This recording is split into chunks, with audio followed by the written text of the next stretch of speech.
in the rolling green hills of rural Ireland, where stone walls divided the misty fields, and the air always carried the scent of fresh rain, there lived an old man named Patrick.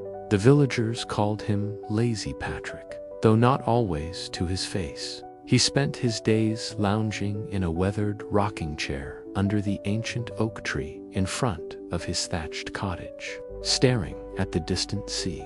He was full of grand ideas that never left his lips. "One day I'll build a fine pub by the crossroads," he'd say, "or I'll buy a herd of sheep and sell wool to the weavers in Dublin." His neighbors would nod politely at first, then chuckle behind their hands as the years slipped by without a single plan taking root. Patrick's wife, Mary, a sturdy woman with calloused hands from tending the garden alone, would shake her head and mutter, "Life isn't built on some day, Patrick. It's built on sweat and soil." He'd shrugged and reply, "Ah, Mary, the right moment will come." But the moments kept passing, and life grew leaner. The cottage roof sagged, the garden yielded less each season, and their pantry echoed with emptiness. One stormy evening, as the wind howled off the Atlantic, Patrick's young grandson, Liam, a skinny boy with freckles and bare feet, tugged at his sleeve. "Grandpa, is there any bread left?" Mary opened the cupboard door, revealing bare shelves. Patrick's heart sank like a stone in the peat bog. Dreams couldn't fill a belly.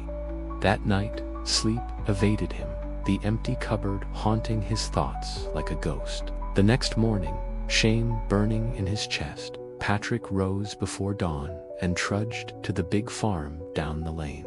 He begged for work as a day laborer, something he'd sworn he'd never do. The farmer eyed him skeptically but nodded. "Start in the potato field." The work was brutal backbreaking, digging under a relentless sun. Blisters forming on hands unused to the spade. Sweat stung his eyes and his muscles screamed. By midday, Patrick whispered to himself, "This is chains, not living." At dusk, he stumbled home, pockets heavy with a few coins, body lighter from exhaustion. Mary served a thin stew of turnips and water, no more. Liam hugged him tightly. "What did you earn today, Grandpa?" Patrick counted the meager pay. "Enough for tomorrow's meal," he said quietly. But the coins vanished quickly, mending a shoe here, buying flour there, patching the roof after another storm. One market day in the village square, as Patrick haggled for a sack of oats, he overheard a group of farmers boasting. "The secret to security is saving," one said. "Tuck away what you can, and you'll never want." The words lodged in Patrick's mind like a seed in fertile soil. That night, he found an old clay jar in the shed and hid it beneath the bed. Each week, after scraping together the bare necessities, he dropped the leftover coins inside. The soft clink brought a rare smile to his face. It felt like building a future, one penny at a time. Saving meant sacrifice. Patrick mended his torn boots with string instead of buying new ones. Meals grew softer. They chewed slowly to make the food last. Mary protested one evening, "What good is a jar of coins if we're starving now?" Patrick met her eyes. "Someday you'll see, love. This is our safety." Liam discovered the jar one rainy afternoon, peeking under the bed. "Grandpa, what's this treasure?" Patrick beamed with pride. "Our tomorrow, lad. Our tomorrow." Months blurred into a year.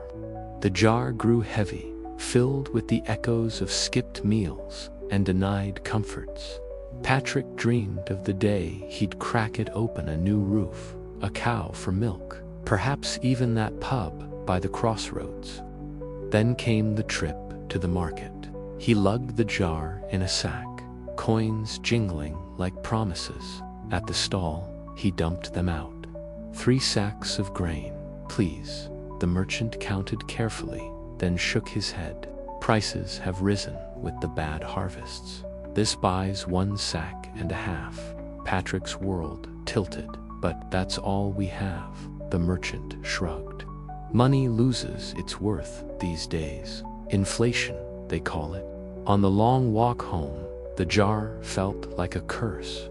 That night, Patrick spilled the coins onto the table, counting them over and over, as if willpower could multiply them. Liam watched, then asked softly, "So, what's the point of saving, Grandpa?" Patrick had no answer, his dreams turning to dust. The days darkened. Patrick's strength waned from poor meals, and despair crept in like fog from the sea.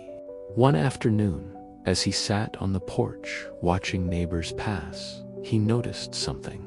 One carried baskets of fresh eggs from her hens. Another lugged milk jugs from his goats. They walked with purpose, unafraid. Liam's voice echoed in his mind from weeks earlier. "What if we bought some chickens, Grandpa?" This time, Patrick listened.